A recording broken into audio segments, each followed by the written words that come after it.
ሰላም ጤና ይስጥልኝ። ውድና የተከበራችሁ ውድ ቤተሰብ እንዴት ናችሁ? ያለሁ እግዚአብሔር ይመስገን። አብሬቱ ብዙ የምታይም በነገራችን ላይ ብዙ የምታያችሁ አይመስለኝም። እኔ ራሱ ግራ ገብቶኛል። አልታያችሁም ይመስለኛል ማለት ነው። እንግዲህ አንዳንድ ጊዜ በራሳችን ሀሳብ በራሳችን ቪዲዮዎችን መምጣትም ጥሩ ነው ብዬ አስባለሁ። ብዙ ጊዜ የሰዎችን ከምንሰራ ማለት ነው በራሳችን ደግሞ ሀሳብ በራሳችን በህይወታችን የምናሳልፋቸው በሰዎች የሚገጥማቸው ሰዎችን ባሉት ነገርን ብናስተላልፍ ጥሩ ነው ብዬ አስባለሁ ማለት ነውና ዛሬ ብቅ ያልኩት ምንድነው ሰው ሲጣላ ከመሀል የምትወዘውዙና የምታሽቃብጡ ሰዎች እኔ ስለሌለሁበት ነው። አሁን ሁለት ሰው ከተጣሉ በሰው ጣልቃ መግባት አልወድም።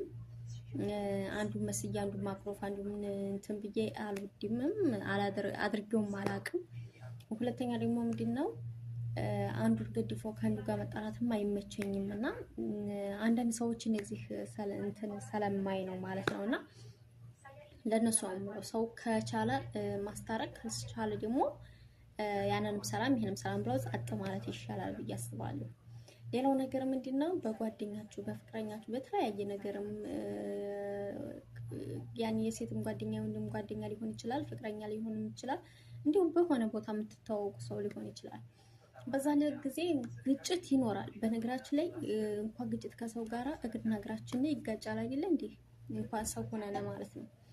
በዛ ጊዜ ተበደልኩ በነገራችን ላይ የተበደለ ሰው ማለት ነው የተበደለ ሰው ተበደልኩ እያለ ዙሮ ያወራል ማለት ነው። ለጥያቄ መልስ ነው የሚሰጠው ማለት ነው። የበደለ ሰው በነገራችን ላይ ውሸቱ መከራ ነው። ከዛ ላይ ተበደልኩ እንዲህ ብላኝ እንዲህ ብየው ምናምን ከተበደልኩ ዋጥ አድርገህ ለፈጣሪ ሰጥተህ ዝም ብሎ መኖር። አንቺም ከተበደልሽ ለፈጣሪ ሰጥተሽ ጸጥ ማለት። ለሰው ልጅ ብታወሪ ለሰው ልጅ ብታወራ የተበደልከውን ነገር የተበደልሽውን ነገር ብታወሪያቸው እግዚአብሔር ያጽናሽ እግዚአብሔር ይሁንሽ አንቺስ ምን በቃ ብለው ያው ማለት እንደዛ ነው የሚሏችሁ። እናንተ ግን ስለተበደላችሁ አይደለም ለሰው ልጅ የምታወሩት። ያን ሰው ከኔ ጋር ከተለያየ ወይንም ከኔ ከተለያየች ሰው ይጥላት ሰው ይጥላው ብላችሁ ስለምታስቡ ነው እንጂ እውነት የተበደለ ሰው ለጥያቄው መልስ ነው እንጂ የሚመልሰው ተበደልኩ እያለ ዙሮ ያወራ። ገባችሁ አይደለ? ተበደልኩ እያለ ዙሮ ያወራ። ብቻ ምንድነው እኔ ከኔ ጋር ግጭት ጸብ ካለ ለምን ከዛ ሰው ጋር መስማማት ምን እንድትኖር አልፈልግም ብሎ የሚያስቡ ሰዎች ናቸውና የተበደለ ሰው ለጥያቄ መልስ ይሰጣል እንጂ ተበደልኩ ብሎ ያወራል ማለት ነውና አንዳንድ ጊዜ ተበደልኩ እያላችሁ ዝራችሁ የምታወሩት እግዚአብሔር ሆናችሁ እግዚአብሔር ያጸናችሁ ከማለት ውጭ ምንም የሚሏችሁ ነገር መፍትሄ ስለሌለ አርጋችሁ ዝም ማለት ይሻላችኋል። አሁን ይታያል እንዴ? ቀድሞ ጨለማ ነው ወደ ለመናገር አሁን እዚህ ላይ አሁን ትንሽ ይታያል ማለት ነው። እና ምን ለማለት ፈልጌ ነው ወደ ሐሳብ ይመለሳል። የተበደለ ሰው ተበደልኩ እያለ አያወራም ማለት ነው። ማለት በቃ እኔ በህይወቴ ጓደኛ ኖረኝ እንደዚህ ተጣልቼ ምናምን ነገር ጓደኛ ይሻቃልሁኝ እንደዚህ በይ ምክንያት ተጣላን በቃ ምናምን ብዬ ጓደኛ ነበረኝ እንደዚህ ተጋጨን እንደዚህ ተራይተራን ካላስ ጫፍ ላይ ነው የማወራው ብዙ ምንም መፍትሄ ስለሌለው ማለት ነው። እና የዞራችሁ እንትን ማለት ነው ጠቃሚ ነው ብዬ አላስብም ማለት ነው። በፍጹም እኔ አላምንበትም አላስብበትም። እና አንዳንድ ጊዜ የራሳችንን ስህተት ብናውቅ የሰዎችን ስህተት ማውራት እኛ አንችልም ነበር። ግን ችግሩ የሰው ስህተት ነው እንጂ የሚታየን የራሳችንን ስህተት አይታየንም ማለት ነው። እኔ ትክክል ነኝ እኔ ከራሴ የምወደው ነገር አንድ ነገር ምንድነው ሰዎችን መስዬ ከሰው ጋር ልጋጭም ከቻልኩ አስታርቃለሁ ካልቻልኩኝ ጸጥ እላለሁ። ለዛም ሰላም ተሰጣሉ ለዚህም ሰላም ተሰጣሉ ዝምታዬ ነው አንደኛው የምወደው።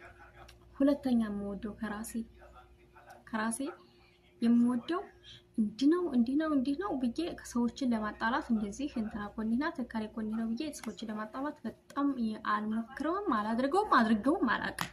አድርጋለሁ የሚለኝ ሰው እስኪ ይምጣ ይጠባይ ማለት ነው። ይሄን ጸባይ ከምወደው ሁሉ ነገር ጸባይ ይሄን ወደዋለሁ ከራሴ ጋር ማለት ነውና ብዙ ጊዜ ላይ ራሳችሁን ብትሆኑ ከዛ ላይ ደግሞ ምንድነው ስህተቴን አምናለሁ።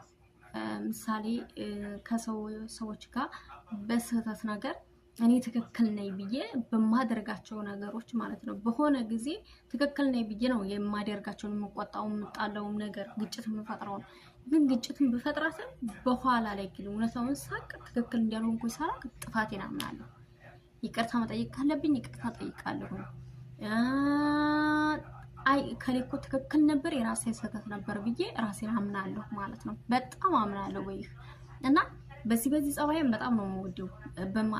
አጠፋለሁ በማጠፋውና ትዕግስት የለኝም። ጥፋት እንትን እላለሁኝ። በእርግጥ ግን ደግሞ በጥፋቶቼ ነገር አምንባቸዋለሁ። በቃ አምኜ የራሴ ስህተት ነው በቃ ብዬ እና አንዳንድ ጊዜ የራሳችንን ጥፋት፣ የራሳችንን ስህተት፣ የራሳችንን ማንነት ለማየት ቆም ብለን ለመስማት ሞክሩ። የራሳችሁን ስህተት፣ የራሳችሁን ማንነት ራሳችሁን መርምሩ።